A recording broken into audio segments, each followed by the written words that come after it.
Bonjour à tous, bienvenue à notre 6e édition du Journal du dimanche. Aujourd'hui, je vais essayer de traiter le sujet de façon, comment dire, le plus zen possible, parce que j'ai vraiment été beaucoup touchée par la polémique du plagiat, des plagiats de sketch de Gad Elmaleh. Je vous mettrai un lien en dessous de la vidéo pour que vous puissiez aller regarder. Je suis vraiment tombée des nues parce que en tant qu'humoriste, vraiment, j'aimais vraiment beaucoup son travail, je le suis depuis des années. Et voilà, en tant qu'humoriste, pour ceux qui n'ont pas vu mes premières vidéos de ma chaîne YouTube, je vous renvoie aux chroniques Macron, chroniques Fillon, la politique expliquée aux enfants. Donc voilà, ça c'était vraiment, voilà, comment dire, c'est mon métier tout simplement de faire rire les gens. Donc j'ai vraiment été très, très, très, mais vraiment très bouleversée. Donc je sais pas comment je peux traiter du terrorisme après que je sois tombée dessus. Mais donc, du coup, je vais juste souffler. Donc, aujourd'hui, je vais vous parler de la menace iranienne du terrorisme en Europe. Donc, il faut savoir qu'en 2017, à la marche pour la liberté iranienne, qui était organisée à Paris, pas à Paris cette fois-ci, c'était à Paris vendredi dernier. Donc là, on est le 10 février, donc le 8 février dernier, il y a eu des milliers de personnes qui sont venues se rassembler à la place d'Enfer Rochereau pour manifester pour, euh, pour la liberté des droits humains en Iran. Donc je vous renvoie à ma vidéo précédente si vous voulez savoir ce que c'est le régime des mollahs, pourquoi ça existe, pourquoi il y a tant de difficultés. Ce que j'ai pas dit avant de traiter du terrorisme dans mon ancienne vidéo, c'est que on remarque qu'en fait, la naissance du christianisme, entre la naissance du christianisme, donc de l'ère zéro, l'ère chrétienne, jusqu'à certaines abominations qui ont été créées de la part de l'Église. Donc, par exemple, au XVe siècle, vous avez 15 siècles après la naissance du christianisme, vous avez Jeanne d'Arc brûlée sur un bûcher.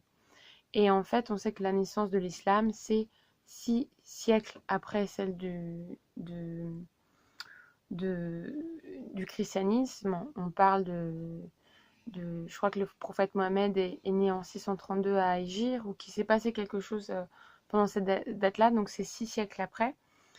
Et en fait, on remarque que, un peu comme la révolte qu'il y a eu au Moyen Âge de personnes pieuses qui voulaient vraiment défendre un vrai christianisme et qui sont passées à la trappe, on le voit avec Martin Luther, on le voit avec Jeanne d'Arc. Et ben actuellement, c'est un peu ce qui se passe en Iran avec l'islam. C'est-à-dire que 15 siècles après, donc on commence au 6e siècle, maintenant on est au 20e siècle, 15 siècles après, il y a aussi cette revendication d'un islam modéré, d'un islam qui soit saint, un peu comme la parole sainte, euh, que, que voulait, euh, comment dire, voilà, que Martin Luther, avec la naissance du protestantisme. Donc on rappelle aussi la lutte de Martin Luther, qui a voulu que les gens n'achètent pas leur salut. Les gens achetaient leur salut à l'Église catholique, et Martin Luther disait non, c'est pas ça qu'il faut faire.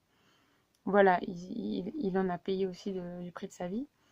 Donc voilà, il y a cette espèce de revendication aussi actuellement en Iran par rapport au courant extrémiste, d'un islam qui est pas qui est meurtrier, puisque l'Iran, je le mentionnais dans ma vidéo précédente, c'est le pays où on recense le plus d'exécutions dans le monde, donc le plus de pendaisons de mineurs. Donc vraiment, c'est l'État actuellement, la crise iranienne est sans précédent, comme l'a été au XVe siècle, ceux des protestants, voilà, qui sont passés comme ça, qui ont été tués par les catholiques, enfin, etc., etc. Donc c'est intéressant de voir que 15 siècles après la naissance du christianisme, euh, au Moyen Âge, il y a eu des grandes persécutions par rapport à ceux qui voulaient revendiquer une foi qui était pure, qui était saine. Et ben en islam, avec l'islam, 15 siècles après la naissance de l'islam, on se rend compte que pareillement, voilà, il y a des gens qui revendiquent, qui disent non, non, nous, on se bat pour nos droits. Il y a certaines femmes qui sont là, qui disent attention, en Iran, vous savez, si vous portez pas le voile, vous allez direct en prison, vous vous faites vous fouetter, vous recevez des coups. Donc aujourd'hui, en France, on est plutôt libre. Il y a des femmes qui revendiquent cette liberté et c'est pas évident. Donc voilà, je voulais faire une grande aparté hein, par rapport au sujet qui est aujourd'hui le terrorisme. Donc, on voit que le terrorisme sévit en Europe, tout simplement parce que au sein des plus grandes institutions iraniennes, bah, tout simplement, c'est une dictature. Donc, malheureusement, quand certaines personnes appartiennent à cette dictature, qu'elles sont nommées à des ambassades, et que c'est à la tête de cette dictature, vous avez des gens qui sont contre ceux qui s'opposent, ils sont contre les Jeanne d'Arc, les Martin Luther King, les Mariam Rajavi, qui est cette femme qui soulève un peuple, comme elle a fait Jeanne d'Arc, comme l'a fait Martin Luther King.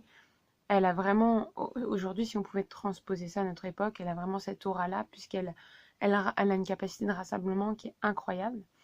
Et justement, bah, on se rend compte que l'année dernière, quand il y a eu la marche pour la liberté en Iran, à Villeurbanne, et bah, il y a eu une tentative pas de coup d'État, mais de terrorisme, en fait, à son encontre.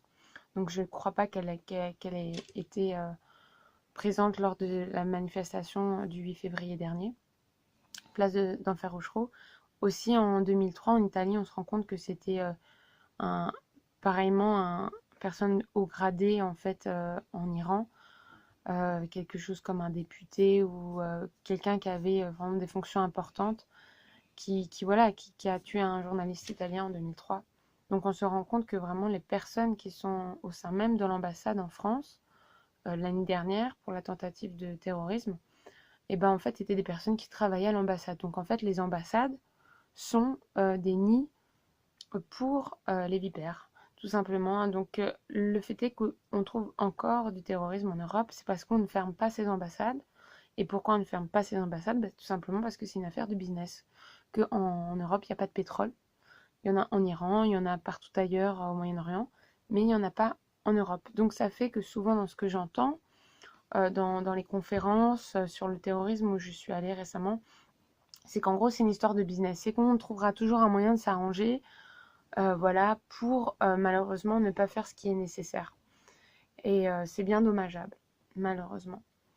Donc voilà, c'était le message un peu coup de gueule que j'avais envie de passer.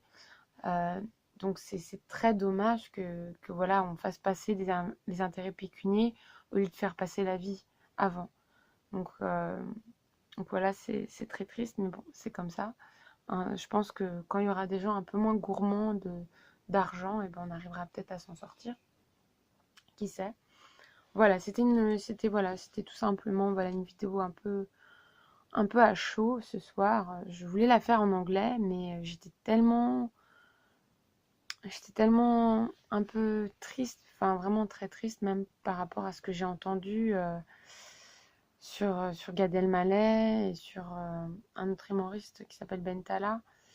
Je vais mettre en lien en dessous de la vidéo, vu que j'ai mon ordinateur qui est pété, je sais pas si je pourrais le faire avec mon portable. Mais vraiment, j'étais vraiment très attristée. Voilà. Alors n'hésitez pas à aller regarder mes vidéos précédentes qui sont plus pro, je pense, plus intéressantes, plus spécifiques, on va dire. Si cette vidéo vous a plu, bah, n'hésitez pas à me soutenir sur mon compte Tipeee, Camille Présidente Tipeee. Voilà, pour l'instant, il n'y a pas trop de miracles, hein, je suis à peanuts. Mais bon, je me dis qu'avec un peu de soutien, bah voilà, je pourrais peut-être m'acheter une caméra, faire des montages ou voilà. Bah, merci de m'avoir suivi et à bientôt. C'était Camille Présidente. Ciao!